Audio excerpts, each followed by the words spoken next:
There are some stories, even when told they sound like heavy mold, but this story is not just a fairy tale, it's real, and it's so real, there's love, there's betrayal, and in the end, a family is destroyed. In 2008, in the state of Texas, USA, a family living in a quiet, peaceful town on a night when she least expected it. They were shaken by betrayal from the person they trusted most. In this story, love is an instrument of crime. And crime doesn't only come from bloody hands, but from the darkest corner of the heart. Erin Caffey was only 15 years old. She was a quiet, withdrawn teenager. She went to an ordinary high school in a small town. Her relationship with her family was poor. Her mother was often absent and she hardly spoke to her father. It was at school that Erin found real care, but from the wrong person. Charlie Wilkinson. He was 18 years old. He worked at an auto repair shop near the school. He was known as the town rebel. He had long hair, a motorcycle, and a dangerous look. Erin saw him for the first time after school, and in that moment, everything changed.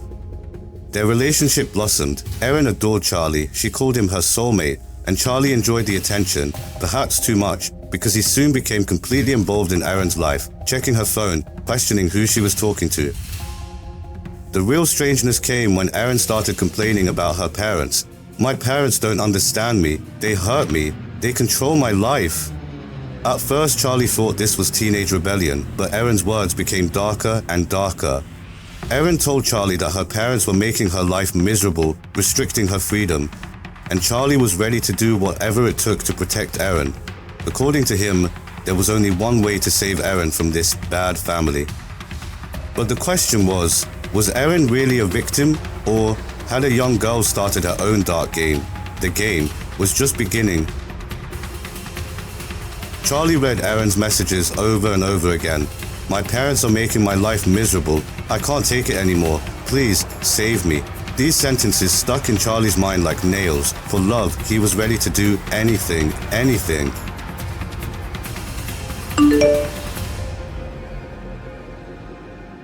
Charlie didn't hesitate. He took two friends with him, Charles Wade Samuel and Bobby Johnson. They wore black clothes. They took rifles and knives. This was not a moment of rage. It had been planned for days. Around midnight, they sneaked into Erin's house. Erin was waiting outside. Charlie and his friends were inside. The first target was Erin's mother, Penny Caffey, then her father, Terry Caffey, and her younger siblings. There was a terrible silence in the house, and then guns went off, knives came down, screams echoed through the house. Terry Caffey, though badly wounded, miraculously managed to escape, but Erin's mother and two younger siblings died that night. Erin was waiting outside. She even helped burn the house down, and then she ran away with Charlie. They left behind a burning house and a broken family. By morning, everything had changed. They were no longer ordinary teenagers. They were murderers and part of a conspiracy. But the question remained, who was the real manipulator, a blind lover or a young girl who planned everything to destroy her own family? The morning after the murder, everything was quiet. Charlie stared at the blood on his hands. There was something more than fear inside him, relief mixed with guilt, perhaps a delusion of freedom. Erin was in a motel, looking in the mirror. Her face was frozen, as if she had been waiting for this moment for a long time.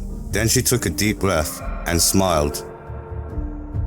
The house was set on fire. They set the fire to destroy the evidence. The bodies would not be found in the woods, but in the rubble of Erin's burning house. But they had made a big mistake. Erin's father, Terry Caffey, miraculously survived. Severely injured, he crawled out of the house and called for help from neighbors. Terry's statements to the police changed everything. This was no accident. This was a premeditated massacre. The police soon found Erin and Charlie. Charlie confessed to everything in the interrogation. They had committed the murder, but it would be revealed who had planned it. Erin's defense was different. Charlie forced me. I didn't want to. I was just a victim. But Charlie told the police Erin's plan step by step. As the investigation deepened, Erin's conflicts with her family, her dreams of escape, and her secret texts were revealed one by one. And now the truth was clear. This was not just a love story. This was a tragedy written by the dark side of love. From the outside, Erin's past was ordinary. She grew up in a quiet town, in a simple house. Her parents were religious, the rules were strict, and freedoms were limited. Erin may have felt her parents' love, but she never had a say in her own life. Boyfriends were especially strictly forbidden. When she was 15, she met Charlie Wilkinson. Charlie was 18. He was the first person to promise her freedom, love, and belonging. Erin took refuge with Charlie. But everything changed when their relationship was discovered by Erin's family. Terry Caffey tried to take Erin away from Charlie. Phones were banned, calls were cut off. That's when Erin's pent-up anger flared up inside her. She decided to destroy her family so she wouldn't lose the man she loved. It wasn't a spur-of-the-moment decision. They met secretly, they made plans. Erin texted Charlie often, "We'll be happier without them. If you love me, you'll do this." When detectives found a trace of these messages on Charlie's phone, everything became clear. This wasn't just a crime of passion, this was a story of planned betrayal. Erin's past influenced her decisions today, but could the past excuse her actions, or was it all a choice in the first place? Erin finally spoke. After days of silence, everyone in the courtroom was sure they would hear, but Erin's words were much colder than expected. "I didn't do it, but I didn't stop it," she said. "The plan was his, but I was there." The prosecutor showed me Erin's text messages to Charlie. There was a clear timeline for that night. One of the messages was, "The door will be open. Come quietly." Erin did not shed a single tear during the trial. Only once she raised her head and looked at her mother's photo. Then he whispered, "I just chose my own path." Charlie Wilkinson went missing for some time after the murder. He was caught in the woods with some friends. He was wearing a wristwatch belonging to Terry Caffey, and it was still bloody.